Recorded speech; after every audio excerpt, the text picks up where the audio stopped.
हाय दोस्तों, आप लोग कैसे हैं। मिशन क्लास में आप सभी का स्वागत है। मिशन 100 में तो आज मिशन 100 में आप सभी का स्वागत है।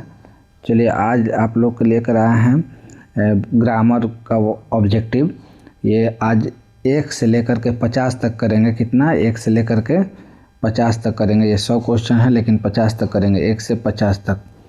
इसको आप लोग भी देखते रहिए और अपने दोस्तों से को शेयर कीजिए और अच्छा लगे तो इसको कमेंट कीजिए, लाइक कीजिए और अपने दोस्तों को बताइए, अपने दोस्तों तक शेयर भी कीजिए। चलिए देखते हैं, फटाफट चलते हैं क्वेश्चन पर बिना देर किए हुए। पहला क्वेश्चन है इसका, हिंदी भाषा किस लिपि में लिखी जाती है? तो ऑप्शन नंबर ए है गुरुमुखी, बी है देवनागरी, सी है फारसी, डी है रोमन। तो हिंदी देवनागरी लिपि में लिखी जाती है, गुरुमुखी में पंजाबी लिखा जाता है और फारसी जो होता है उर्दू में, रोमन जो है अंग्रेजी है ना, अंग्रेजी।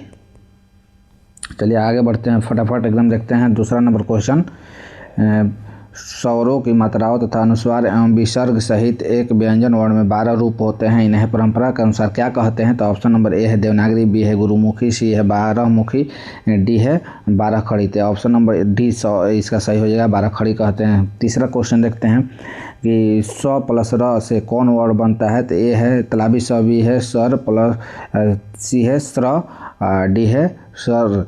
तो ऑप्शन नंबर सी हो जाएगा। ये संयुक्त अक्षर भी है, संयुक्त अक्षर, संयुक्त वर्ण, इसे संयुक्त वर्ण है ना।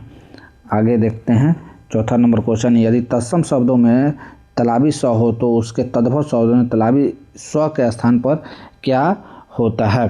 ऑप्शन नंबर ए है दंती स, बी है मूर्धनी स, सी है तलाबी स, डी है ह। तो ऑप्शन नंबर ए हो जाएगा इसका दंती से है ना। चलिए आगे बढ़ते हैं। क्वेश्चन है प वर्ग का उच्चारण स्थान क्या है? ए है कंठ, बी है तालु, सी है मूर्धन, डी है ओष्ठ। इसका ऑप्शन नंबर डी हो जाएगा ओष्ठ। तो प वर्ग का उच्चारण स्थान कौन कौन से, यहाँ देख लीजिए, ये बहुत ही महत्वपूर्ण क्वेश्चन है, इसमें थोड़ा समय दीजिए आप लोग। कंठ से होता है, कंठ में क्या, ओष्ठ में पहले क्या क्या आता है उसमें देख लीजिए। इसमें प से लेकर के, प से लेकर के म तक, प से लेकर के म तक सब आ जाता है इसमें, और अलग से छोटा ऊ और बड़ा ऊ, ये हो गया ओष्ठ में है ना। ए नंबर देख लेते हैं कंठ में, क से लेकर के अंग तक, क से अंग तक, और इसमें आ जाता है अलग से ह हो गया, अ हो गया, आ हो गया, ये सब इसमें आ जाता है। अ हो गया, ये सब कंठ में हो गया। तालु, जो तालु से शब्द उच्चारण होता है, तो इसमें हो जाएगा च वर्ग का शब्द, च से य तक, च से य तक, और इसमें तलाबी स हो गया, तलाबी स है ना, और छोटा ई, बड़ा ई, इतना शब्द हो गया तालु में है ना। मूर्धन में देख लीजिए, मूर्धन में इसमें हो जाएगा आपको ट से लेके ट से अड़ तक, ट से कहाँ तक, अड़ तक हो जाएगा है ना। इसमें आ जाता है फिर अलग से र, फिर मूर्धनी स, फिर इसमें आ जाता है री, इतना है ना। अब एक चीज़ छूट गया तो उसको भी देख लीजिए, दंत से जो निकलता है, दंत से है ना, दंत से जो निकलता है तो वो हो जाता है त वर्ग के, त से लेके न तक, त से लेके न तक, और हो जाएगा इसमें दांती स आ जाता है और ल हो जाता है। इतना चीज़, ये बहुत बेहतरीन चीज़, आपको इसको स्क्रीनशॉट ले लीजिए और इसको उतार करके याद कर लीजिए कि इतना चीज़ यहाँ से होता है ना। तो आगे क्वेश्चन नंबर 6 में चलते हैं हम लोग। 6 है, निम्न में कौन पंचमाक्षर का एक वर्ण है? देखिए पंचमा अक्षर का वर्ण पूछ रहा है। ए है भ, बी है म, सी है थ, डी है ह। तो ऑप्शन नंबर बी हो जाएगा म, मतलब क वर्ग का अंतिम तो अंग, तो च वर्ग का अंतिम तो हो जाएगा ई, यही पांचवा अक्षर को पूछ रहा है ना। तो ट का हो जाएगा और त का हो जाएगा न, प का हो जाएगा तो म। इसमें क्या हो गया तो म। ये पंचमा अक्षर में आता है सब। 7 नंबर क्वेश्चन है, अनुस्वार और विसर्ग न तो स्वर है न व्यंजन, इसलिए इन दोनों ध्वनियों को क्या कहते हैं। ए है प्लुत, बी है अल्पप्राण, सी है अनुतान, डी है अयोगवाह। तो ऑप्शन नंबर डी हो जाएगा, अयोगवाह इसको बोला जाता है। ये स्वर के बाद आता है और व्यंजन से पहले आता है, ये बीच में आता है, इसीलिए इसको क्या बोला जाता है अयोगवाह। कौन कौन शब्द है तो अन है और ये अ है, ये दोनों अयोगवाह शब्द है। 8वां क्वेश्चन है ओ वर्ण का उच्चारण स्थान है। तो ऑप्शन नंबर ए हो गया कंठोष्ठ है, बी हो जाएगा दंतोष्ठ है, सी हो गया कंठ तालु, डी हो जाएगा कंठ है ना। तो ऑप्शन नंबर ए हो जाएगा डी है ना, ऑप्शन नंबर डी हो जाएगा। चलिए आगे देखते हैं। 9वां क्वेश्चन में है कि बद्धाक्षर की अंतिम ध्वनि क्या होती है। तो स्वर, बी है व्यंजन, सी है संपृक्त, डी है संयुक्त। तो इसका हो जाएगा व्यंजन, ऑप्शन नंबर बी सही हो जाएगा। 10 नंबर क्वेश्चन में है वक्ता के द्वारा उच्चारण के क्रम में पहली ध्वनि के बाद दूसरी ध्वनि के बीच जो विराम होता है उसे क्या कहते हैं। तो वक्ता मतलब बोलने वाला के, जैसे हम बोल रहे हैं पहला वर्ड बोल रहे हैं, वक्ता के बाद तो जो समय में लग रहा है, जो रुक रहे हैं, उसको हम क्या कहते हैं। ए है स्वराघात, बी है अनुतान, सी है संगम, डी है अवयव। तो ऑप्शन नंबर सी हो जाएगा संगम। 10 नंबर क्वेश्चन है 10 नंबर हो गया। 11 नंबर क्वेश्चन है कि दो वर्णों के मेल से होने वाले विकार को क्या कहते हैं। तो ए है कारक, बी है समास, सी है अवयव, डी है संधि। तो ऑप्शन नंबर डी हो जाएगा 11 का ऑप्शन नंबर डी, संधि कहते हैं। दो वर्णों के मेल से होने वाले परिवर्तन को क्या कहते हैं, संधि, option number D. 12 number question है समास में आए पदों को छोड़कर जब किसी अन्य पदार्थ की प्रधानता हो तब उसे कौन समास कहते हैं। ए है अव्ययी भाव, बी है तत्पुरुष, सी है बहुव्रीहि, डी है द्विगु। तो ऑप्शन नंबर सी हो जाएगा, इसका बहुव्रीहि बोला जाता है ना। समास में आए दो पदों को छोड़ करके तब बहुव्रीहि समास हो जाता है, ऑप्शन नंबर सी। चलिए आगे देखते हैं। अगला क्वेश्चन है 13 नंबर कि निम्न में से कौन सा तत्पुरुष समास का उदाहरण है, तत्पुरुष समास का ना। तो हो जाएगा इसमें ए है हरफन मौला, बी है सतसई, सी है धर्माधर्म, डी है प्रत्यांग। तो ऑप्शन नंबर ए हो जाएगा हरफन मौला। हर मतलब हर एक काम में, हर एक फन में निपुण हो, उसको हम क्या कहते हैं, हरफन मौला। जैसे क्रिकेट में इरफान पठान को हरफन मौला बोला जाता है, वो बॉलिंग भी कर लेता था, ओपनिंग बैटिंग भी करता था और ये फील्डिंग भी बहुत ज़बरदस्त करता था, हरफन मौला हो गया। ठीक है, हर एक काम में। चलिए 14 नंबर क्वेश्चन, यशोधरा शब्द का संधि विच्छेद है, इसको संधि विच्छेद कौन सा यशोधरा का होगा। ए है यश प्लस धरा, बी है यशः प्लस धरा, सी है यशो प्लस धरा, डी है यश प्लस धरा। तो ऑप्शन नंबर बी सही हो जाएगा, यशः प्लस धरा हो जाएगा यशोधरा का संधि विच्छेद। यह विसर्ग संधि का उदाहरण है, कौन सा संधि का उदाहरण है, तो विसर्ग संधि का है ना, विसर्ग का। चलिए ऑप्शन नंबर 15 क्वेश्चन देखते हैं। उड्डयन शब्द का संधि विच्छेद है, तो ए है उड प्लस डयन, बी है उड प्लस डयन, सी है उड प्लस अयन, डी है उत प्लस डयन। तो ऑप्शन नंबर डी हो जाएगा उत प्लस डयन। ये जो है व्यंजन संधि का उदाहरण है, ये व्यंजन संधि है ना। ठीक है, आगे चलते हैं, जल्दी देखते हैं क्वेश्चन को। निम्नलिखित में कौन शब्द शुद्ध है, मतलब इस चारों ऑप्शन में कौन सा शुद्ध है। ए है ज्योत्सना, बी है प्रज्वलित, सी है कृत, डी है भस्मीभूत। तो ऑप्शन नंबर बी प्रज्वलित जो है शुद्ध शब्द है। 17 नंबर क्वेश्चन है निम्नलिखित में से कौन शब्द अशुद्ध है। यहाँ पूछ रहा है अशुद्ध, मतलब कि वहाँ शुद्ध पूछ रहा था, यहाँ अशुद्ध पूछ रहा है। तो ऑप्शन नंबर ए है प्रसाद, बी है पिशाच, सी है आमिष, डी है बुध। तो ऑप्शन नंबर ए सही हो जाएगा, प्रसाद इस तरह से लिखाता है ना। चलिए आगे 18 नंबर क्वेश्चन कह रहे हैं निम्न में कौन प्रश्नवाचक चिन्ह है। ए है ये एक्सक्लेमेटरी आश्चर्यजनक, इसको बोलते हैं आश्चर्यजनक है ना। ये हो गया इन्वर्टेड कॉमा। और ये हो गया ऑप्शन नंबर सी प्रश्नवाचक चिन्ह होता है। चलिए आगे 19 नंबर क्वेश्चन है, दो विपरीतार्थक शब्दों के बीच कौन विराम चिन्ह लगाया जाता है। विपरीतार्थक मतलब एक दूसरे का ऑपोजिट जो होता है उसके में कौन सा चिन्ह लगाया जाता है। तो ए हो गया अल्प विराम, बी है उप विराम, सी है लाघव चिन्ह, डी है योजक चिन्ह। तो ऑप्शन नंबर डी हो जाएगा योजक चिन्ह। देखिए दिन और रात दोनों एक दूसरे का ऑपोजिट है ना, दिन और रात, तो ये जो है जो लगा हुआ है चिन्ह, यही चिन्ह योजक चिन्ह कहलाता है, माइनस जैसा रहता है। चलिए आगे बढ़ते हैं 20 नंबर क्वेश्चन कह रहा है रचना के आधार पर शब्द के कितने भेद होते हैं। रचना के आधार पर ऑप्शन नंबर ए है 2, बी है 3, सी है 4, डी है 6। तो अब 3 होता है, ऑप्शन नंबर बी सही हो जाएगा, इसका ऑप्शन नंबर बी हो जाएगा 3।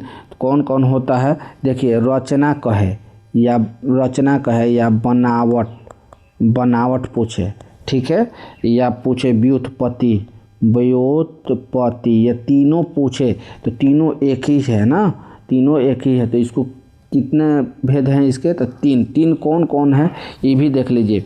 रूढ़ हो जाएगा, रूढ़ कौन हो जाएगा, रूढ़ एक हो जाएगा यौगिक, और तीसरा हो जाएगा योग रूढ़, ये 3 हो गया ना। इसी में पूछ देवे कि रचना ना पूछ करके पूछ देवे कि अर्थ के आधार पर, किसके आधार पर, अर्थ के आधार पर शब्द के कितने भेद होते हैं। तो वहाँ पर लिखना है 5, कितना लिखना है 5, अर्थ के आधार पर 5 भेद होते हैं शब्द के। 21 नंबर क्वेश्चन है, निम्न में कौन तद्भव शब्द है। तद्भव शब्द इसका पूछ रहा है, ए है सुलभ, बी है ओठ, सी है कर्पूर, डी है कौड़ी। तो ये बी हो जाएगा, ऑप्शन नंबर बी ओठ जो है जिसका तत्सम रूप ओष्ठ होता है, तत्सम रूप इसका तत्सम रूप जो हो जाता है ओष्ठ हो जाता है, ओष्ठ है ना, ओष्ठ। चलिए 22 नंबर क्वेश्चन देखते हैं।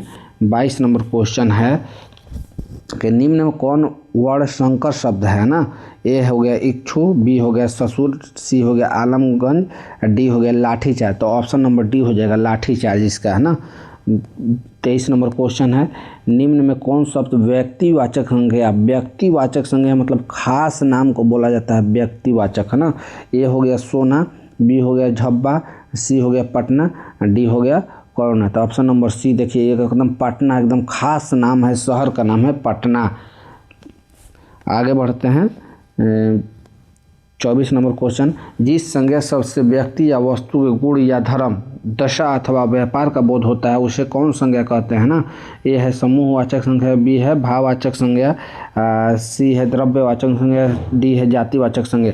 तो ऑप्शन नंबर बी हो जाएगा भाववाचक संज्ञा। समूहवाचक गुच्छा हो जाता है, अंगूर का गुच्छा हो गया, चाबी का गुच्छा हो गया, ये सब समूह में होता है, केला का गुच्छा हो गया। द्रव्यवाचक संज्ञा में तेल हो गया, पानी हो गया, ये सब द्रव्यवाचक में। आगे बढ़ते हैं ना 25 नंबर क्वेश्चन है, संज्ञा के जिस रूप में व्यक्ति या वस्तु की नर या मादा जाति का बोध, उसे व्याकरण में क्या कहते हैं, पुरुष या स्त्री का बोध। तो अब क्या कहते हैं, तो ए है वचन, बी है कारक, सी है अवयव, डी है लिंग। तो इसको लिंग कहा जाता है, लिंग, है ना।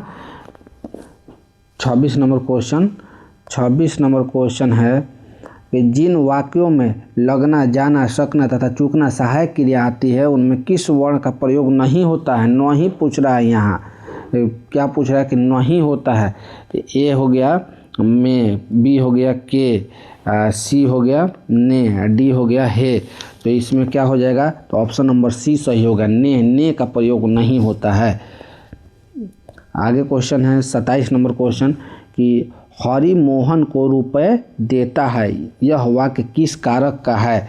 तो ए हो गया संप्रदान कारक, बी हो गया संबंध कारक, सी हो गया आपादान कारक, डी हो गया करण कारक। तो ऑप्शन नंबर ए सही हो जाएगा, संप्रदान, किसी को देना, दान करना, मतलब कि अपने को संप्रदान मतलब दान देना, तो यही हो जाता है संप्रदान कारक। और आपादान में हो जाता है उससे अलग हो जाना, ठीक है। ये क्वेश्चन है 28 नंबर के, श्रीमती शब्द का बहुवचन क्या है? ये एक वचन है, इसका बहुवचन कौन सा होगा? इसमें से ए है श्रीमतियों, बी हो गया श्रीमतियाँ, सी हो गया श्रीमती लोग, डी हो गया श्रीमतियों। तो ऑप्शन नंबर डी सही होगा। इसमें देखिए हर्षई से दिया है, इसमें दीर्घई से दिया है, तो option number D option A इसका सही हो जाएगा। 29 नंबर क्वेश्चन है, निम्न में कौन पुल्लिंग शब्द है? मतलब कि पुल्लिंग शब्द का कौन सा है? इसमें ए है खिंचाव, बी है चमक, सी है खपत, डी है वकालत। ऑप्शन नंबर ए हो जाएगा खिंचाव। ये बाकी तीनों जो है, ये तीनों जो है स्त्रीलिंग शब्द है। क्या है? स्त्रीलिंग शब्द। ठीक है, आगे चलते हैं। 30 नंबर क्वेश्चन पूछ रहा है, निम्न में कौन स्त्रीलिंग शब्द है? इसमें से एक को पूछ रहा है कि स्त्रीलिंग, और बाकी सब क्या है? पुल्लिंग है। इसमें ए है अंगूर, बी है कीचड़, सी है पर्दा, डी है छत। तो इसमें ये छत जो है ये हो जाएगा स्त्रीलिंग शब्द है ना, बाकी ये तीनों जो हो गया ये पुल्लिंग शब्द हो गया। तो ऑप्शन नंबर डी। चलिए आगे क्वेश्चन है 31 नंबर क्वेश्चन। 31 नंबर क्वेश्चन कह रहा है कि वाक्य से अलग रहने वाले शब्दों को शब्द कहते हैं, किंतु जब वे किसी वाक्य में पिरो दिए जाते हैं तब वो क्या कहलाते हैं? ए हो गया शब्द, बी हो गया मात्रा, सी हो गया पद, डी हो गया वर्तनी। किसी को जैसे ये एक एक करके तो वाक्य हो जाएगा, एक एक करके शब्द हो जाएगा। जैसे वाक्य को अलग लिखे तो ये एक शब्द बोला जाएगा। तो इसी को एक लाइन में जैसे पिरो दिए वाक्य से अलग, तो इसमें क्या हो जाएगा? तो ये पद बन गया। क्या बन जाता है? पद। Option number C. 32 number question है कि पुरुषवाचक सर्वनाम के उत्तम पुरुष में कौन आता है? ए है पाठक या श्रोता, बी है लेखक या वक्ता, सी है लेखक और श्रोता को छोड़ अन्य लोग, डी है इन्हीं में से सभी। तो ऑप्शन नंबर बी हो जाएगा यहाँ, लेखक या वक्ता है ना। 33 नंबर क्वेश्चन आइए। 33 नंबर क्वेश्चन में है कि हिंदी में कुल कितने सर्वनाम है? यहाँ पूछ रहा है सर्वनाम कितने हैं हिंदी में, कि सर्वनाम का भेद नहीं पूछ रहा है। तो ए है 8, बी है 11, सी है 6, डी है 10। तो ऑप्शन नंबर बी हो जाएगा इसका 11। 11 में कौन कौन आता है ये भी देख लीजिए, हम आपको बता देते हैं। ये 11 प्रमुख सर्वनाम है। जैसे मैं हो जाएगा, इसमें लिख देते हैं मैं हो गया, फिर तू हो जाएगा, फिर आप हो गया, फिर वह हो जाएगा वह, फिर यह हो गया यह, फिर जो हो गया जो 1 2 3 4 5 6 जो हो गया, फिर जा कर के सो हो जाएगा सो, फिर हो जाएगा कौन क्या, कौन हो गया, फिर क्या हो गया कौन, फिर क्या हो जाएगा, फिर क्या हो जाएगा, फिर कोई हो जाएगा, क्या हो जाएगा कोई, फिर अंतिम हो जाएगा कुछ। कितना हो गया 1 2 3 4 5 6 7 8 9 10 11। इसको स्क्रीनशॉट ले लीजिए आप लोग, स्क्रीनशॉट। ये सर्वनाम होते हैं हिंदी में इतना। चलिए आगे बढ़ते हैं। अगला क्वेश्चन है कि जो विशेषण विशेष और क्रिया के बीच आए उसे क्या कहते हैं ना। तो इसको 34 नंबर क्वेश्चन है। सर्वनामिक विशेषण, परिमाण बोधक विशेषण, विशेष से विशेषण और विधेय विशेषण। तो इसको बोला जाता है ऑप्शन नंबर डी विधेय विशेषण है ना। 35 नंबर क्वेश्चन है कि मोहन पढ़ने में बहुत तेज है। यहाँ देखिए बहुत तेज है, इस वाक्य में प्रविशेषण पूछ रहा है, प्रविशेषण है। ए है मोहन, बी है पढ़ने, सी है बहुत, सी है तेज। तो प्रविशेषण यहाँ बहुत हो जाएगा, बहुत। ऑप्शन नंबर सी बहुत तेज है पढ़ने में। 36 नंबर क्वेश्चन है कि व्युत्पत्ति अथवा शब्द निर्माण की दृष्टि से धातु के कितने प्रकार होते हैं? धातु का प्रकार पूछ रहे हैं यहाँ। ए है 2 प्रकार, सी है 3 प्रकार, बी है 3 प्रकार, सी है 4 प्रकार और डी है 5 प्रकार। तो ऑप्शन नंबर ए हो जाएगा 2 प्रकार। कौन कौन? एक होता है मूल धातु, पहला में हो जाएगा मूल धातु और दूसरा में हो जाएगा यौगिक धातु। ये 2 गो होता है ना। 36 नंबर क्वेश्चन हो गया। 37 नंबर क्वेश्चन है कि जो धातु संज्ञा या विशेषण से बनती है उसे क्या कहते हैं? ए हो जाएगा प्रेरणार्थक धातु, बी हो जाएगा यौगिक धातु, सी हो गया नाम धातु और डी हो गया मूल धातु। तो ऑप्शन नंबर सी हो जाएगा नाम धातु है ना। 38 नंबर क्वेश्चन है कि मैंने आम खाया है, यह वाक्य किस काल का है। पूछ रहा है कि मैंने आम खाया है, यह वाक्य किस काल का है, मतलब कि किस समय यह काम हुआ है। सामान्य वर्तमान में हुआ है कि बी आसन भूत में हुआ है कि हेतु मध्य भविष्य में हुआ है या तत्कालिक वर्तमान में हुआ। तो ये आम खाने का काम हो गया आसन भूत, मतलब पहले गुजर चुका। ऑप्शन नंबर बी सही हो जाएगा, है ना। 39 नंबर क्वेश्चन है, ऐसे शब्दों को क्या कहते हैं जिसके रूप में लिंग, वचन, पुरुष, कारक इत्यादि के कारण कोई विकार उत्पन्न नहीं होता है ना। तो ए है कारक, बी है संधि, सी है समास, डी है अवयव। तो इसमें अवयव हो जाएगा, ऑप्शन नंबर डी हो जाएगा, ठीक है। 40 नंबर क्वेश्चन है कि प्रयोग के अनुसार क्रिया विशेषण के कितने भेद होते हैं। प्रयोग के, यहाँ प्रयोग के अनुसार पूछ रहा है, देख लीजिए पहले। ए हो गया 3, बी हो गया 4, सी हो गया 5, डी हो गया 6। तो ऑप्शन नंबर इसका हो जाएगा 4। कौन कौन होता है, तो पहला हो जाता है स्थानवाचक, वाचक। दूसरा हो जाएगा आपको इसी में कालवाचक। चलिए ठीक है। और तीसरा हो जाएगा ऋत्यवाचक।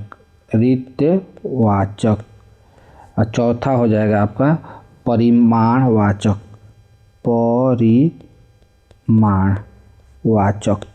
ये 4 को हो जाता है, ठीक है। आगे बढ़ते हैं। 41 नंबर क्वेश्चन, 41 नंबर में है, निम्न में कौन तुलना बोधक निपात है। इसमें तुलना बोधक कौन है। ए मत है, बी सिर्फ है, सी जी हो गया, डी सा हो गया। तो ऑप्शन नंबर बी हो जाएगा इसका सिर्फ, option number B. 42 number question है, ऐसे शब्द जो दो शब्दों को मेल से बनते हैं और जिनके खंड सार्थक होते हैं और सामान्य अर्थ के सूचक होते हैं, उन्हें क्या कहते हैं। ए हो गया रूढ़ शब्द, बी हो गया यौगिक शब्द, सी हो गया योग रूढ़ शब्द और डी हो गया इनमें से कोई नहीं। तो ये ऑप्शन नंबर बी हो जाएगा, ये यौगिक शब्द होता है, यौगिक शब्द। 43 नंबर क्वेश्चन है, आक्रमण शब्द में उपसर्ग किसे कहते हैं। तो किसी भी रूप में, मतलब किसी भी शब्द में आगे आकर के उसके माने को बदल दे, उसे उपसर्ग कहते हैं। मतलब कि ले लीजिए यहाँ आक्रमण है, तो आक्रमण में उपसर्ग कौन है। तो ए हो गया आक, बी हो गया आक्र, सी हो गया आक्रम, डी हो गया आ। तो इसमें ऑप्शन नंबर डी शो हो जाएगा आ। क्रमण था पहले से, उसमें पहले आकर के आ लग गया तो आक्रमण हो गया, तो शब्द बदल गया ना। क्रमण था आ हो गया, तो इसी को उपसर्ग बोला जाता है। किसी भी शब्द के आगे लग जाए उसे उपसर्ग कहते हैं, ऑप्शन नंबर डी। चलिए 44 नंबर क्वेश्चन देखते हैं। 44 में पूजावा शब्द में प्रत्यय, देखिए उपसर्ग और प्रत्यय। उपसर्ग आगे लगता है, प्रत्यय पीछे लगता है सबसे बाद में। मतलब कि पूजापा में क्या होगा प्रत्यय। ए हो गया पा, बी हो गया जापा, सी हो गया आपा, डी हो गया हापा। तो ऑप्शन नंबर सी हो जाएगा आपा। पूजापा आपा हो रहा है कि नहीं। 45 है, 45 में क्वेश्चन नंबर, निम्न में से कौन सरल वाक्य है। ये हो गया अस्वस्थ रहने के कारण वह परीक्षा में सफल न हो सका। सरल वाक्य पूछ रहा है इसमें, ठीक है। बी हो जाएगा सूर्योदय हुआ और कुहासा जाता रहा। सी हो गया जो कवि लोकप्रिय होता है उसका सम्मान सभी लोग करते हैं।